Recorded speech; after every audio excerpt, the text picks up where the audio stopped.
Hello friends, animal husbandry అసిస్టెంట్కి సంబంధించినటువంటి topics మీద మనం ప్రిపేర్ చేసినటువంటి బిట్స్ అయితే చూద్దాం కాన్సెప్ట్ బేస్డ్గా.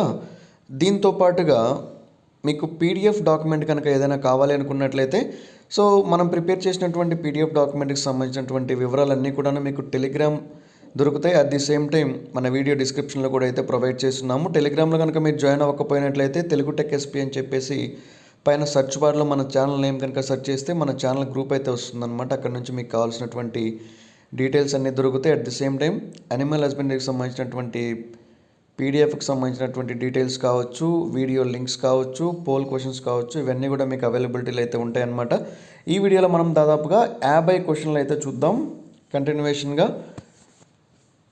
రైట్, పచ్చి మేతలో ఎన్ని రకాలు ఉంటాయి?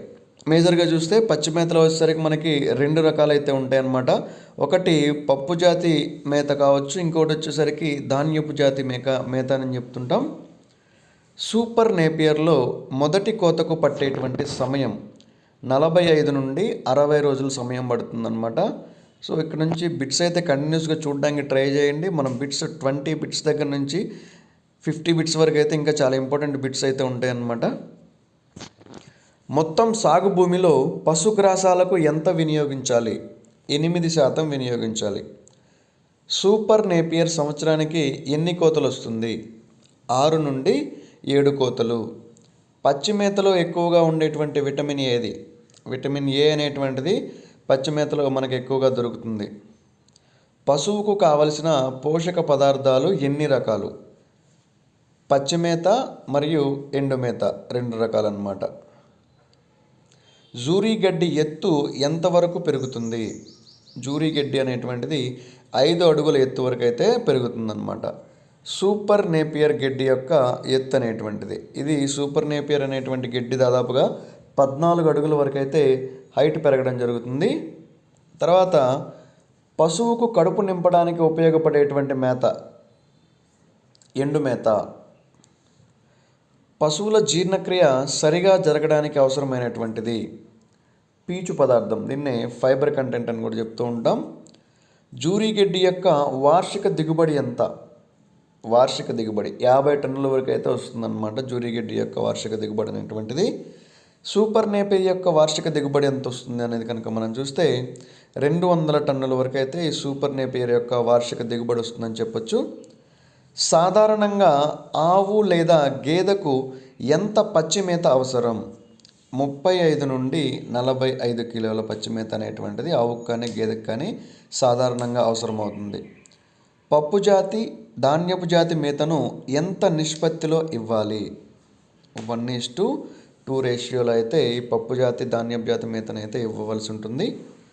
పశువులు పునరుత్పత్తి సామర్థ్యం పెంచడానికి, సక్రమంగా ఎదకు రావడానికి, పాల ఉత్పత్తి పెరగడానికి ఉపయోగపడేటువంటి హార్మోన్ ఆర్ విటమిన్ ఏది? ఈ విటమిన్ కనుక చూస్తే మనం విటమిన్ ఏ అనేటువంటిది అయితే ఉపయోగపడుతుంది. జూరీ గడ్డిలో మొదటి కోతకు పట్టేటువంటి సమయం ఎంత? 60 రోజులు సమయం పడుతుందన్నమాట జూరీ గడ్డిలో మొదటి కోతకు. సూపర్ నేపియర్ సంవత్సర కాలానికి ఎన్ని కోతలు వస్తుంది? 6 నుండి 7 కోతలు.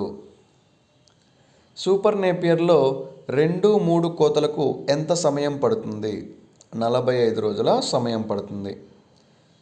జూరీ గడ్డిలో 2-3 కోతలకు పట్టేటువంటి సమయం 40 రోజుల సమయం. సూపర్ నేపియర్లో మాంసకృతుల శాతం అనేటువంటిది ఎంత ఉంటుంది? 12 నుండి 14% ఉంటుందన్నమాట. తర్వాత ఇక్కడ మళ్ళీ కొన్ని చూద్దాం. గోజాతులు, జన్మస్థలాలు మరియు వాటి యొక్క లక్షణాలు కూడా ఒకసారి చూడడానికి ట్రై చేద్దాం. ప్రపంచ గోజాతులలో అతి చిన్న మరియు పొట్టిగా పిలిచేటువంటి పశువులు పొంగనూరుకు సంబంధించినటువంటి పశువులు అన్నమాట గోజాతులు.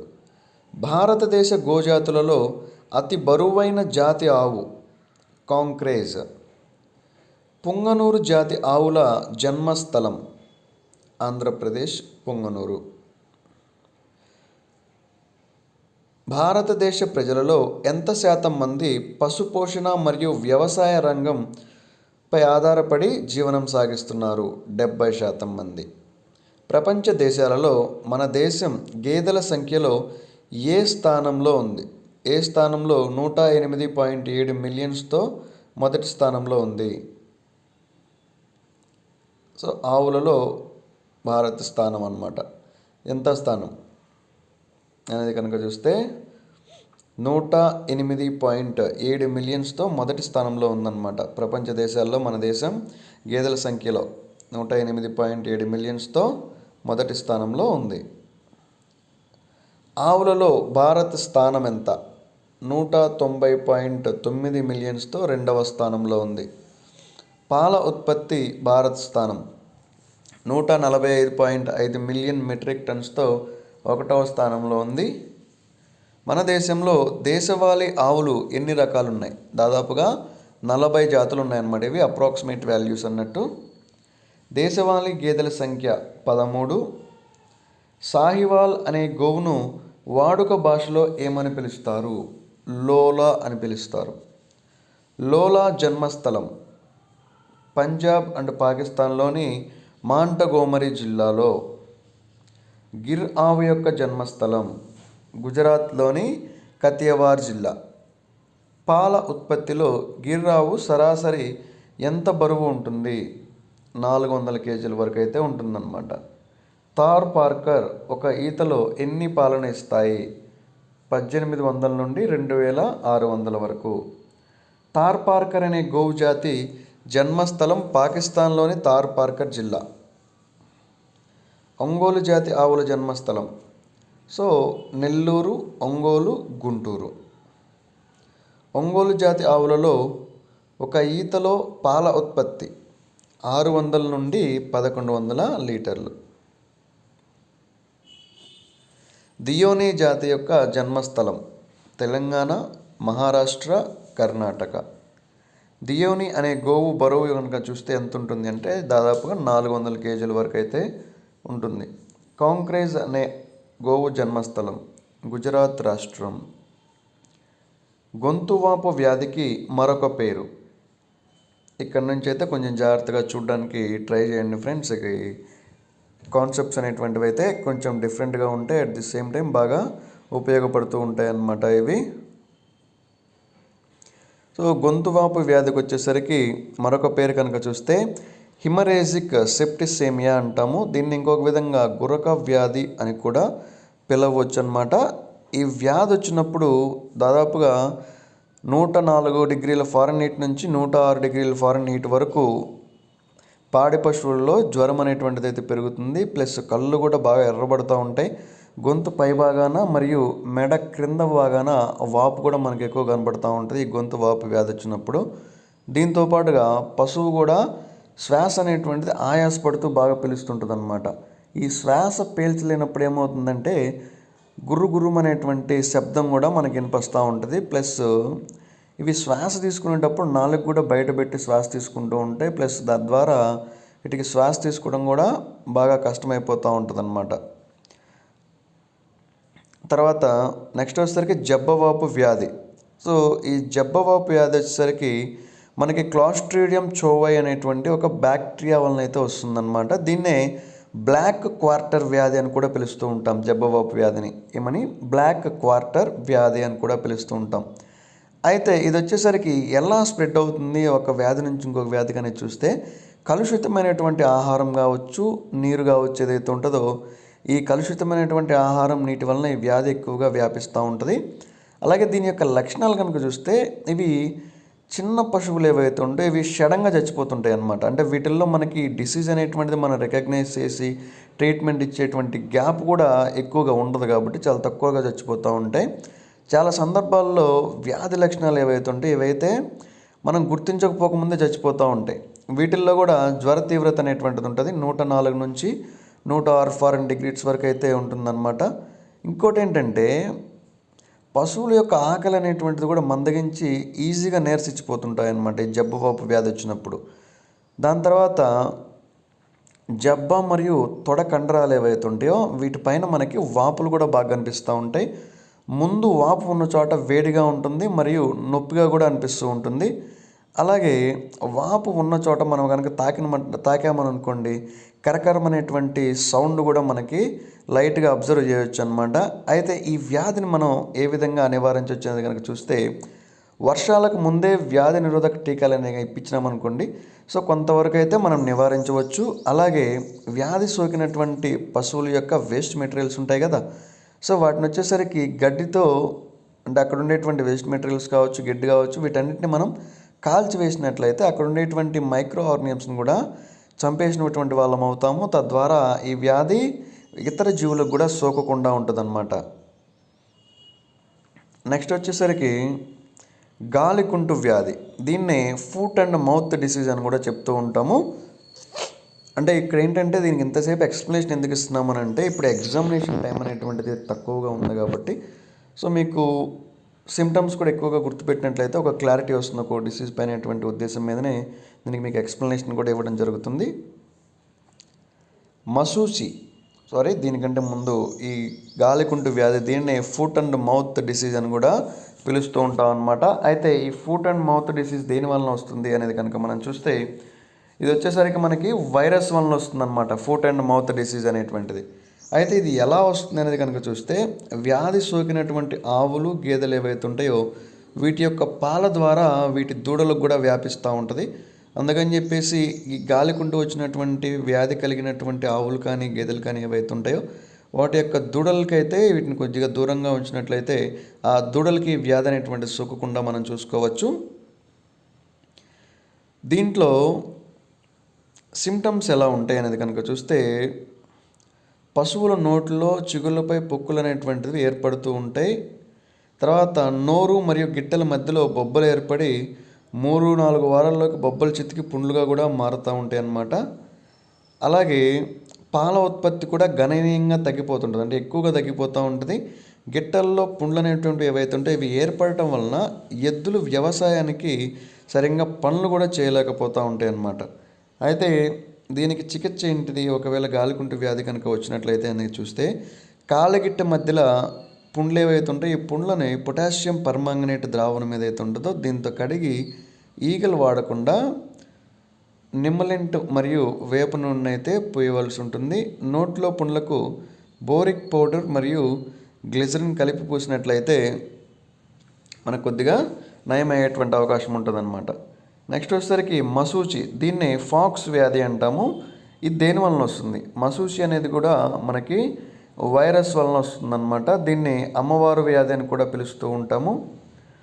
అయితే ఇది వచ్చినప్పుడు సిమ్టమ్స్ ఎలాగుంటాయి? ఆవులతో పోలిస్తే గేదెలలో ఈ వ్యాధి తక్కువగా వస్తుందన్నమాట.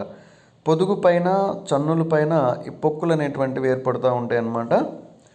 అలాగే ఈ వ్యాధి వచ్చేసరికి అంటు వ్యాధి అనమాట, ఒకదాని నుంచి ఇంకో దానికి సోకుతూ ఉంటుందన్నమాట. దీంతోపాటుగా ఈ వ్యాధి పాలు పితికేటువంటి మనుషుల ద్వారా ఒక పశువు నుండి ఇంకో పశువు కూడా వ్యాప్తి చెందుతూ ఉంటుందన్నమాట. ఎందుకనంటే ఆ పాలు పితికేటప్పుడు ఒక పశువు కనుక ఈ వ్యాధి ఉంది అని అనుకోండి, వాటి పైన వచ్చేటువంటి పొక్కులు కనుక పగిలిపోయినట్లయితే అందులో నుంచి వచ్చేటువంటి వైరస్ కారకాలు ఏవైతే ఉంటాయో చేతులకు అంటుకుంటాయి. కాబట్టి అవే చేతులతో ఇంకొక గేదె యొక్క కావచ్చు, లేదంటే ఆవు యొక్క పొదుగును పట్టుకొని పాలు పిండినప్పుడు దీని నుండి వాటికి కూడా ఈ క్రిములు అనేటువంటివి వ్యాపిస్తూ ఉంటాయన్నమాట. అలాగే దీనిని ఏ విధంగా నివారించాలి అనేది కనుక చూసుకున్నట్లయితే, వ్యాధి సోకినటువంటి పశువులు కనుక చూస్తే వాటిని వేరు చేయాల్సి ఉంటుంది. పాలు పితికేటప్పుడు కూడాను చేతులు నీట్గా శుభ్రంగా కడుక్కోవాల్సి ఉంటుంది. వ్యాధి సోకిన పశువు యొక్క పాలను బాగా మరిగించాల్సి ఉంటుందన్నమాట. అలాగే పొక్కులను 1% పొటాషియం పర్మాంగనేట్ ద్రావణంతో కడిగి బోరిక్ పౌడర్ ఆయింట్మెంట్ కానీ, యాంటీబయాటిక్ ఆయింట్మెంట్ కానీ మానివేయాల్సి ఉంటుందన్నమాట. 15 నుండి 20 రోజుల్లో పుండ్లు అనేటువంటివి పూర్తిగా మానిపోతూ ఉంటాయి. తర్వాత కార్జపు జలగ వ్యాధి, లివర్ ఫ్లూక్ యొక్క కారకం. వీటిని ఎలా వస్తాయని చూస్తే అంతర పరాన్న జీవుల వలన ఇవి వస్తూ ఉంటాయి. దీని లక్షణాలు చూస్తే ఆకలి మందగిస్తూ ఉంటుంది, దవడ కింద నీరు వచ్చి వాపు కూడా కనిపిస్తూ ఉంటుందన్నమాట. నెక్స్ట్ వచ్చేసరికి కుందేటి వ్యాధి, సర్రా అంటాం దీన్ని ఇంకో విధంగా. ఇది కూడా మనకి అంతర పరాన్న జీవుల వల్లనే వస్తుందన్నమాట. దీన్ని ఇంకొక పేరు వచ్చేసరికి ట్రిపనోజోమియాసిస్ అని పిలుస్తూ ఉంటాం. ఇది కుందేటి వ్యాధి ఏదైతే ఉంటుందో దీనిని. సో ఇది వచ్చేసరికి వ్యాధికారక క్రిములు పశువుల రక్తంలోనికి జోరీగల ద్వారా ప్రవేశించి వ్యాధిని కలగజేస్తూ ఉంటాయి.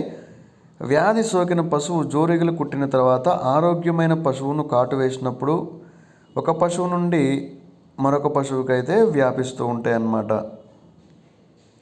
తర్వాత వచ్చేసరికి థైలేరియాసిస్. సో ఈ థైలేరియాసిస్ అనేటువంటిది ఎలా వస్తుంది అని అంటే గోమార్ల ద్వారా వస్తుంటుంది అనమాట. ఈ గోమార్లు అయితే ఎప్పుడైతే ఒక పశువు నుండి ఇంకొక పశువుకి మారుతూ ఉంటాయో సో వీటి ద్వారా కూడా ఈ థైలేరియాసిస్ అనేటువంటి వ్యాధి అనేటువంటిది వస్తూ ఉంటుంది. ఈ వ్యాధి వచ్చినప్పుడు ఎలా ఉంటుందంటే థైలేరియాసిస్ వచ్చినప్పుడు వాటి యొక్క లింఫ్ గ్రంథులు ఏవైతుంటే ఇవైతే వాస్తుంటాయి అన్నమాట. ముక్కు నుండి నురగ కారుతూ ఉంటుంది. శ్వాస తీసుకోవడం కూడా బాగా కష్టమవుతుంటుంది. కళ్ళు కూడా ఎర్రబడి ఒక్కోసారి కంట్లో పువ్వు వేయడం కూడా జరుగుతూ ఉంటుందన్నమాట. తర్వాత బేబీసియోసిస్లో ముఖ్యమైనటువంటి లక్షణం ఏంటి అనేది కనుక చూస్తే ఎర్ర రక్త కణాలు ఏవైతే ఉంటాయో ఈ ఎర్ర రక్త కణాలు ఎటువంటి తగ్గిపోతూ ఉంటాయి మరియు రోగ నిరోధక శక్తి కూడా బాగా తగ్గిపోతూ ఉంటుందన్నమాట. తర్వాత ఆవులు గేదెలలో కాల్షియం లోపం వలన కలిగేటువంటి వ్యాధి. సో ఈ ఆవులు గేదెలలో కాల్షియం లోపం వలన కలిగేటువంటి వ్యాధి కనుక మనం మేజర్గా చూసుకుంటే పాల జ్వరం, దీనినే మిల్క్ ఫీవర్ అని కూడా పిలుస్తూ ఉంటాం అనమాట. ఈ వ్యాధి వచ్చేసరికి మేజర్గా మనకి కాల్షియం లోపం వలన వస్తుంది. జున్ను పాలు మరియు సాధారణ పాలలో పశువు శరీరంలో కాల్షియం ధాతువు లోపించినప్పుడు మరియు పశువు ఈనిన తర్వాత ఈ వ్యాధి ఫ్రీక్వెంట్గా వస్తూ ఉంటుంది అనమాట. అయితే ఇది వచ్చినప్పుడు సిమ్టమ్స్ ఎలా ఉంటాయి కనుక మనం చూస్తే పశువు తల మరియు మెడ ఒకవైపుకు తిరిగి తలను డొక్కలో పెట్టుకొని పడుకుంటూ ఉంటుందన్నమాట. ప్లస్ నీరసంతో మేత కూడా మేయవు. ఈ వ్యాధి వచ్చినప్పుడు పశువులు వచ్చేసరికి మనకి మేజర్గా సిమ్టమ్స్ చూస్తే కింద పడిపోతూ ఉంటాయి మరియు తన్నుకుంటూ ఉంటాయి. కండరాళ్ళు వణుకుతూ ఉంటుంటాయి అన్నమాట. కళ్ళ నుండి నీరు కూడా కారుతూ చెవులు వాలిపోతూ ఉంటాయి. కొన్ని పశువుల్లో చూపు కూడా మందగించవచ్చు అన్నమాట. వీటితో పాటుగా పశువు చిరాకుగా ఉండి ఉలిక్కి పడుతూ ఉంటుంది ఊరికనే. దీనిని అయితే ఏ విధంగా నివారించాలని కూడా మనం చూసుకున్నట్లయితే పశువు వెంటనే పొదుగును శుభ్రపరచాలి.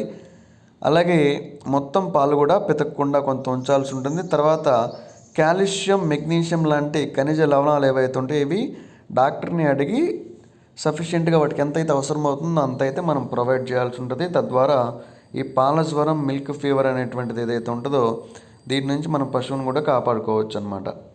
నెక్స్ట్ ఇంకోటి ఎనైరోటాక్సిమియా, దీనినే చిటుకు రోగం అని కూడా పిలుస్తూ ఉంటాము. ఇది గొర్రెల్లో కలుగుతుంటుంది అనమాట. ఈ గొర్రెల్లో దేని వల్ల వస్తుంది అనేది కనుక చూస్తే ఇది బ్యాక్టీరియా వలన వస్తుంటుంది అనమాట. ఇది చాలా డేంజరస్ డిసీజ్గా చెప్పొచ్చు. ఎందుకంటే ఎటువంటి వ్యాధి లక్షణాలు కనపడకుండానే గొర్రెల్లో చనిపోతూ ఉంటాయి. అందుకే దీని పేరు కూడా చిటుకు రోగం అని చెప్పారు. ఎందుకంటే ఆ డిసీజ్ ఏంటో మనం కనుక్కొని ట్రీట్మెంట్ ఇవ్వాలి అనుకునే టైం కల్లా ఇవి చనిపోతూ ఉంటాయి. తర్వాత నీలి నాలుక, దీన్ని బ్లూ టంగ్ డిసీజ్ అని కూడా చెప్తాం. సో ఈ బ్లూ టంగ్ డిసీజ్ దేని వలన వస్తుంది అనేది చూస్తే వైరస్ వలన వస్తుంది అనమాట. ఏది ఈ నీలి నాలుక వ్యాధి అనేటువంటిది కూడా మనకి వైరస్ వలన రావడం జరుగుతూ ఉంటుందన్నమాట. ఇవి వచ్చినటువంటి లక్షణాలు కనుక చూస్తే క్రమేణా జ్వరం ఉన్నటువంటి గొర్రెలు ఏవైతే ఉంటే ఇవి చొంగ కారుతూ పెదవులు మరియు చిగుళ్ళు ఆచి పెదవుల లోపల భాగం ఎర్రబడి చిన్న చిన్న గుల్లలు అనేటువంటివి కూడా ఏర్పడుతూ ఉంటాయి దేంట్లో ఈ బ్లూ టంగ్ డిసీజ్లో. తర్వాత షీప్ ఫాక్స్ అనేది చూస్తే దీన్నే బొబ్బవాపు వ్యాధి అని కూడా పిలుస్తూ ఉంటాం. ఇది ఈ షీప్ ఫాక్స్ని, ఇది దేని వల్ల వస్తుంది అనేది కనుక చూస్తే వైరస్ వలన వస్తుంది అనమాట. కోళ్ళల్లో ర్యానికెట్ కారకం అంటే కోళ్ళల్లో ర్యానికెట్ డిసీజ్ అనేది దేని వలన వస్తుంది? వైరస్ వలన వస్తుంది. అలాగే ఈ కోళ్ళల్లోనే మసూచి వ్యాధి కూడాను మనకి వైరస్ వలనే రావడం జరుగుతుంది. పుల్లోరం కోళ్ళలో దేని వలన వ్యాప్తి చెందుతుంది? బ్యాక్టీరియా వలన ఈ పుల్లోరం అనేటువంటిది కోళ్ళల్లో వ్యాప్తి చెందడం జరుగుతూ ఉంటుందన్నమాట. కాక్సిడియోసిస్, దీనినే రక్తపారుడు వ్యాధి అని పిలుస్తూ ఉంటాం. ఈ కాక్సిడియోసిస్లో రక్తపారుడు వ్యాధి అని కూడా రెండు ఒకటే అనమాట. అయితే ఇది దేని వలన వస్తుంది అనేది చూస్తే అంతర్పరాన్న జీవుల వలన ఈ కాక్సిడియోసిస్ అనేటువంటి వ్యాధి అయితే రావడం జరుగుతుంది. PPR సోకకుండా ఏ నెలలో టీకా ఇప్పించాలి? జనవరి నెలలో PPR సోకకుండా టీకా అనేటువంటిది అయితే ఇప్పించవలసి ఉంటుందన్నమాట. తర్వాత గాలికుంటు వ్యాధి ఏదైతే ఉంటుందో ఈ గాలికుంటు వ్యాధి రాకుండా గొర్రెలకు ఏ నెలలో టీకా ఇప్పించాలి? ఏప్రిల్ నెలలో టీకా అనేటువంటిది ఇప్పించాలి. చిటుకు రోగం రాకుండా గొర్రెలకు టీకా ఎప్పుడు ఇప్పించాలి? చిటుకు రోగం రాకుండా గొర్రెలకు మే నెలలో టీకా అనేటువంటిది అయితే ఇప్పించవలసి ఉంటుందన్నమాట. ఫ్రెండ్స్, ఈ వీడియోలో ఉన్నటువంటి కాన్సెప్ట్స్ మీకు థియరీ బేస్డ్గా at the same time option అంటే బిట్స్ బేస్డ్గా రెండు విధాలుగా అయితే ఉపయోగపడింది అనుకుంటున్నాను. మీకు పీడిఎఫ్ కనుక కావాలంటే డిస్క్రిప్షన్లో వివరాలు అయితే నేను ప్రొవైడ్ చేశాను, అలాగే టెలిగ్రామ్లో కూడా ప్రొవైడ్ చేశాను. ఈ వీడియో కనుక మీకు మీ ఫ్రెండ్స్కి బాగా ఉపయోగపడుతుంది అనుకున్నట్లయితే ఈ వెటర్నరీకి ప్రిపేర్ అయ్యేటువంటి వాళ్ళకి కూడా షేర్ చేయడానికి అయితే ట్రై చేయండి. And thank you for watching.